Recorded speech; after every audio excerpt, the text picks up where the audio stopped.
नमस्कार, सत्यदर्शन न्यूज मध्ये आपले स्वागत आहे. मी पायल शहा. एक नजर टाकूया आजच्या ठळक घडामोडीवर. शेतकऱ्यांचा 7/12 कोरा करा, विधान भवनाच्या पायऱ्यांवर विरोधकांचे आंदोलन. महाराष्ट्र विधान भवनाच्या अर्थसंकल्पीय अधिवेशनादरम्यान विरोधकांनी विधान भवनाच्या पायऱ्यांवर शेतकऱ्यांच्या प्रश्नांवर तीव्र आंदोलन केले.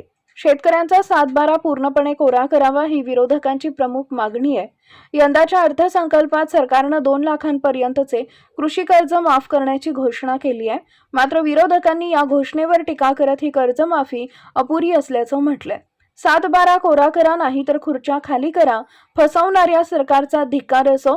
शेतकरी उपाशी, मंत्री तुपाशी अशा घोषणा देत विरोधकांनी सरकार विरोधात तीव्र संताप व्यक्त केला.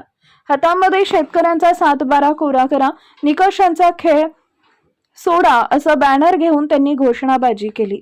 विरोधकांचा आक्षेप आहे की सरकारनं अटी व शर्ती लावून शेतकऱ्यांना पूर्ण दिलासा दिला नाही, त्यामुळे संपूर्ण 7/12 कोरा होणं आवश्यक आहे. विधान भवनाच्या पायऱ्यांवरून सुरू असलेलं हे आंदोलन शेतकऱ्यांच्या हक्कांसाठी विरोधकांनी आक्रमक भूमिका घेतल्याचं स्पष्ट करते.